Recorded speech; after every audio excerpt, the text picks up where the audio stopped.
Hi everyone, thanks for joining me again tonight. I'll give a couple of seconds for some people to jump on. I think last week I jumped right into it and everybody was coming on kind of late, and which, you know, I had been off for the holidays and they probably just had forgotten the schedule. But anyway, I wanted to kind of give a second for people to catch up. So anyway, tonight I want to talk about our purpose. Have you ever wondered what your purpose was?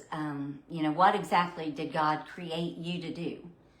And understand that everybody does have a job, and it's a matter of whether you choose to do that job or not.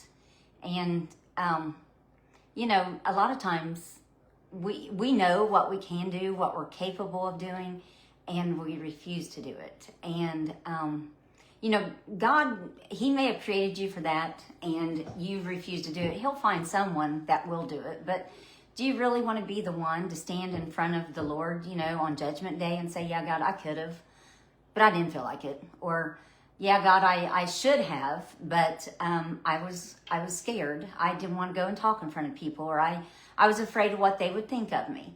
Well, I really care a whole lot more about what God thinks of me than what anybody else thinks. So I just want to talk about, that He does prepare people for a specific assignment.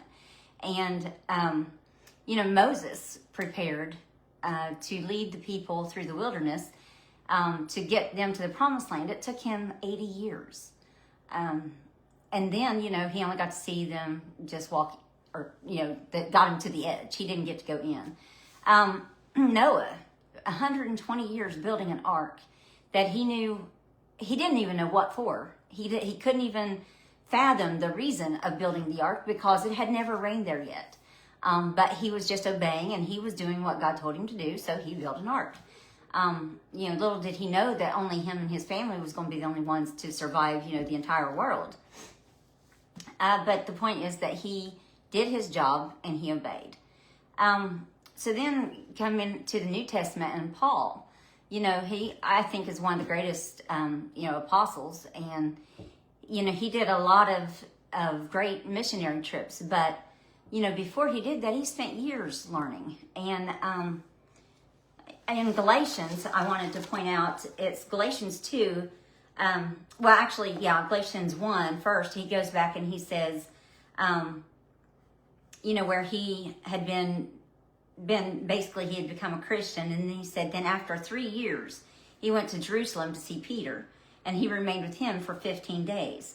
And then, skip down a little bit, he says, chapter 2, he says, then 14 years later, he went again to Jerusalem, and he took some people with him, and there he began to communicate the gospel, which he preached among to the Gentiles. So, he spent years learning, and I know we all do. We go to church every week, and we sit in a pew and we learn, but there's a point that you have to do something with what you've learned. You cannot just sit there for your entire life, 90 years, just sitting in a pew and doing nothing. That is not what we were created to do. So even Jesus Christ himself had a period of learning. He was born, a baby, and he didn't come knowing how to walk or to talk or all of the things that he did, and he grew into his ministry as well. In Luke, I have that marked here. In Luke 2:52, it says, let's make sure I'm into, hold on just a second.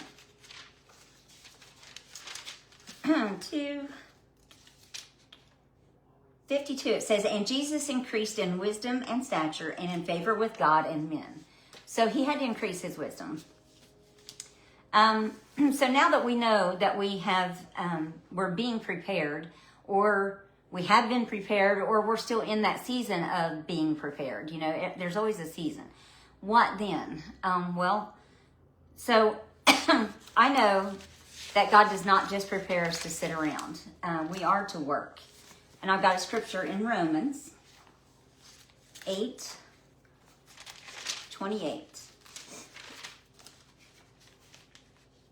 Says, and we know that all things work together for the good of those who love God, and those who are called according to his purpose. So he has a purpose, and we have to fulfill that. And like I said, if we don't, he will find someone else that will, but we'll have to answer for the why we don't. And I sure don't want to be in those shoes. So also, think about it like a mission. We have, missionaries, of course, they go and travel, but we're on the same mission. We all have the duty to spread the gospel, to the world, right? So is there ever a retirement for that mission? No. It's forever. We have to, as long as we have breath, we're supposed to be teaching people about Jesus. And let me get to one scripture real quick, is Joshua. And this just, to me, proves that our job is never done.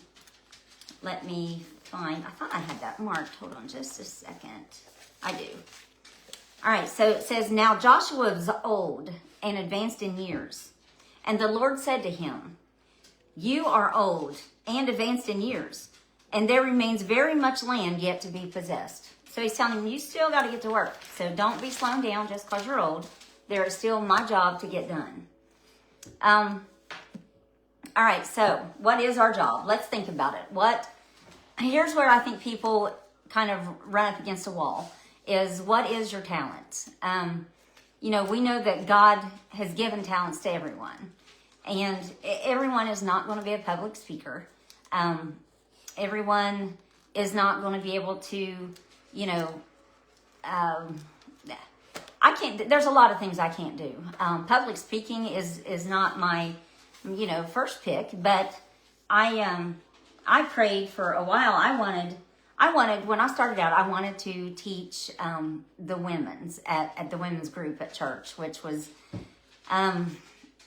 maybe 12 women, something like that. And then I thought, well, I'd like to have a Bible study maybe at like Tim Hortons and open it up to, whoever. And so I prayed about these things. And anyway, I was a youth group leader over girls for a while, and that was great. We had about 14 girls there, but, that season passed. And so, again, I was stuck with, what am I going to do? What's my purpose? What's my job?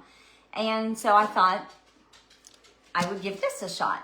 And, instead of reaching 12 or 14 women, now I reach up to maybe 1,000 people a week. So I think God had bigger plans than what my mind was set to. So I'm going to use it. And, for as long as he lets me anyway.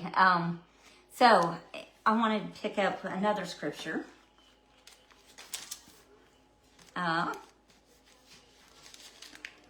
So we are his workmanship, created for good works, which is prepared beforehand that we should walk in them.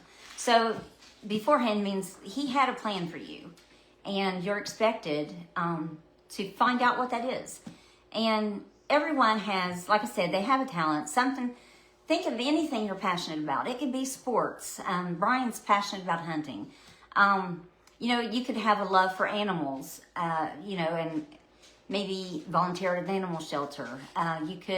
Music could be your thing. You could have a heart for homeless people, or anything. Anything can be used in a way that will glorify God. It's just your mindset. You have to put your mind to putting him first. And if he's first, he is going to show up in everywhere you go, in everything you do. And so the point is to not hide him, let him shine through you, because we are to be the light in the world. So what skills do you have? Like talking, like, me, I like to talk.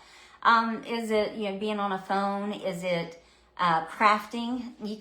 There's so many things with crafting that you can do, and that would still lead people or point people to God.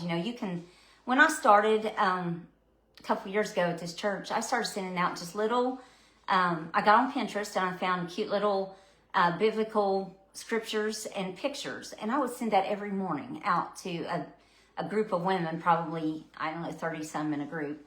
But anything like that you can do, and start sending that to your friends. But the point is to do something. Again, I just don't think, I know that we're not meant to just sit in a pew and take in sermons every week and go and leave and do nothing with it. We are to do something. So, let me look at my note for a second. So, and everyone does have a skill, so don't act like you don't. Everybody has a skill. People think they can't go to a ball field and talk about God to someone. Well, why not? Brian easily could take out his camera and videotape himself while hunting, because he sits in his tree stand and he reads his Bible. And he could, at the end of his hunt, give God the glory and still witness and worship that way. And so you can do that with sports. And I see a lot of people, on court, that when they're done and they score, they're looking up and pointing, but you can do so much more than that. I'm glad that people are giving him glory, but there's still more. There's more that you can do. If you don't have time to help with, maybe you could make a bulletin or a flyer for a kid's lock-in I know our church is getting ready to have a lock-in. Make a flyer for it. Just some sort of community outreach. There's always someone in the community is always, raising money for something. And so I would get involved in community organizations. And that way, when I am doing those events, and I'm promoting whatever event that is, but I'm also talking to people about God while I'm there. And so, you think you run the same group of people and you don't meet new people and you don't have new friends, but if you put yourself out in a situation to where you do meet new people and you do make new friends, then you're doing what God intended you to do. So truthfully, you can make anything and everything about God. You just have to remember to keep putting him first in everything you do, and it will flow out of you naturally. I want to go to 1 Peter. Let me see here. I think I have it marked. 1 Peter 4:10 says, "As each one has received a gift, minister it to one another, as good stewards of manifold grace of God. If anyone speaks, let him speak as the oracles of God." And I know we all can speak. Everyone on here that's watching or will watch, we all have the gift to be able to talk. And it isn't that hard that when you're in a conversation with someone, say, "Hey, you go to church anywhere?" Or, "Do you believe in God?" It comes out pretty easily. It's not anything that hard. So it's time to start seeing yourself as God sees you. You was created by him, for his pleasure. And I think that one last scripture, and then I'm going to, let me go back. Colossians. Well, I had it marked. Hold on just a second. Or I thought I did. I think Colossians is what I'm wanting. Yeah, I did. It's the little ribbon.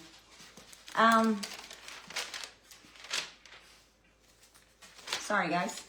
Took me a second. Colossians 1:16.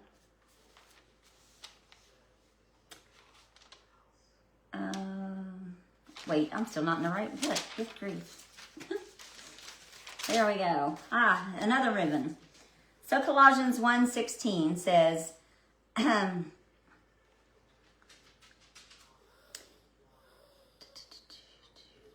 all things were created, through him and for him. I'm sorry, I should have read that a second ago. So choose to put the work in. Preparation means you are preparing to do something. And something is not sitting in a pew. It is action. And success is a choice. And, it's what you make of it. And you're doing it for him, not for you. And I'm just telling you, he gave you a job and he expects you to do it. So that's all. I just want to tell you, you were created for a purpose, for his purpose. And that it's up to you to find out what that is and then to go and share it and do your job, put in the work. You know, sometimes it's hard work, but it's worth doing. And like I said, you don't want to be standing at Judgment Day explaining why you didn't do what he has expected you to do. So that's it. Till next week, guys. I will see you then. Thanks. Bye.